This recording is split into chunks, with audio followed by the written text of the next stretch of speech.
ভাই আমি তো আপনার আড়াই লেখি আপনি কই এই যে আছে আমার বিশ্বাস হয় না ভাই এটা স্মার্ট নেপিয়ার গাছের কোমর সমান স্মার্ট নেপিয়া মানুষ খালি কইছে আজিম ভাই যে 4 ফুট 5 ফুট হয়। না না আমার বিশ্বাস হয় না স্মার্ট স্মার্ট নেপিয়া এটা 8 নেপিয়ার গাছ ফুট 10 ফুটও উচ্চতা আনা যায়।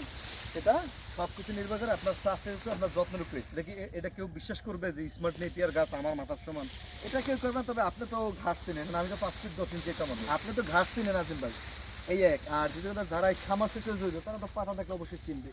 আমি যদি এই স্মার্টের বলি গুয়াতে মারা তা তো বিশ্বাস করবে না কেউ। এবার যদি বলি যারা গাছ তারা তো বিশ্বাস করবে না। তবে এই স্মার্ট নেপিয়া শুধু এই চাষের কারণে এবং সার ব্যবহার কারণে সঠিক পদ্ধতি ব্যবহার করার কারণে এই ফলটা এরকম আসছে। দর্শক আমার হাইট হচ্ছে 5 ফুট 10 ইঞ্চি আপনার কাছে বেশি আছে আজিম ভাই? হ্যাঁ দেখছেন আমার মাথার উপরে কিছু কিছু জায়গায় আমার মাথার উপরে উঠে গেছে ঘাস না আরো বেশি আছে, ঘাস কিন্তু আমরা ইয়ে পাচ্ছি না। হ্যাঁ দেখছেন এই স্মার্ট নেপিয়ার এটা কিভাবে সম্ভব সম্ভব একটু বলেন তো আপনার সর্বপ্রথম এই জমিটা আপনার যে বাগান কিন্তু চারিপাশে রোদের চাপ কম। আচ্ছা জমি 4 দিন ফালা রাখছিলাম। আচ্ছা এরপর এই 2 বিঘা জমিতে 60% ভাই 30 কেজি জিপ সার দিছিলাম প্রথম, দিয়া ফালা রাখছি, আর কিছু করিনি। ওই প্রথম 2-4 দেওয়ার পরেই এরপর 5-6 দিন পর যখন আসছে তখন আবার 30 কেজি জিপ সার লিছি, 2 কেজি ম্যাগমা লিছি, 2 কেজি থ্রিবিট লিছি, 2 কেজি গুঁড়ো লিছি। তারপর আরেকটা দাম কি মানে চুনা জাতীয় সার আছে, নামটা সঠিক খেয়াল নাই, এটা লইছি আবার 2 কেজি। এরপরে 15 কেজি ইউরিয়া, 15 কেজি ড্যাপ, 15 কেজি পটাশ, এই সারগুলো সব মিক্স করছি। মিক্স করে 50% সার বিলাইছি, বিলে জমি চাষ দিয়ে ঘাস চাষ করছি।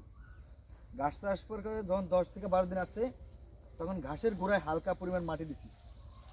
আমরা বর্ষায় যাতে বৃষ্টি আসলে কিন্তু আমাদের দেশে বর্ষার 4-5 দিন খুব একটানা 15 দিন 20 দিন বৃষ্টি আসে কিন্তু স্বাভাবিক, আসলে যেন নষ্ট না হয়। যেই লেবার দিয়ে 15-20 দিনের সময় গাছটা লাগানোর সময় কিন্তু আগাছা পরিষ্কার করতে হয়। আমি আগাছা পরিষ্কার না করে গোড়ায় মাটি দিয়ে গেছি।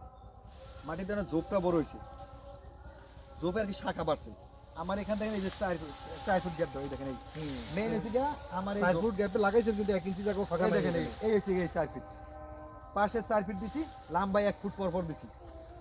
যেহেতু ওই বর্ষার সময় বৃষ্টি আসলে কিন্তু আমাদের যে জারা ঘাস স্মার্ট নেপিয়া এলিফ্যান্ট রেড পাকচন পানি থাকলে জমলে কিন্তু নষ্ট হয়।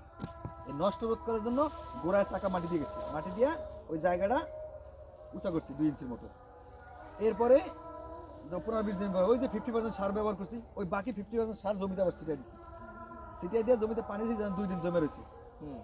আপনার জিপ সারটা যদি ময়দার মতো সাদা অরিজিনাল যেটা 40 টাকা 50 টাকা কেজি নেয় বিভিন্ন ডিস্ট্রিক্ট বেড়ে, ওই সারটা দিয়ে যদি আপনি জমিতে পানি দেন তাহলে আপনার ঘাস 6 মাস বয়স হলে ম্যাগের মতো কালো থাকবে, যদি মাটির উর্বরতা ঠিক থাকে। আমরা যে মেইন সমস্যাগুলো ফেস করি আজিম ভাই, ঘাস নেওয়ার পরে বেশিরভাগ কি ভাই ঘাস তো বলে না, বয়স তো 2 মাস পালিয়েছে। যখন ভিডিও করে পাঠাতে বা ছবি দিলে তখন থেকে এই ঘাস লাল হয়ে গেছে। লাল হয়ে যাওয়ার কারণ ওর মাটির উর্বরতা ঠিক করে নাই, সঠিক যে সারটার দরকার এইটুক দেয় নাই, এই কারণে ঘাস লাল থাকে। আর আমার এই জমিতে যা দেখবেন দেখেন স্মার্ট নেপি আমি কিন্তু আমার অনেক পরে আসছি, অন্তত কম হলে 10 বছর পরে আসছে এই সেক্টরে। আমি আসছি 19 সালে, আমি তার সঙ্গে 10-এর দিকে।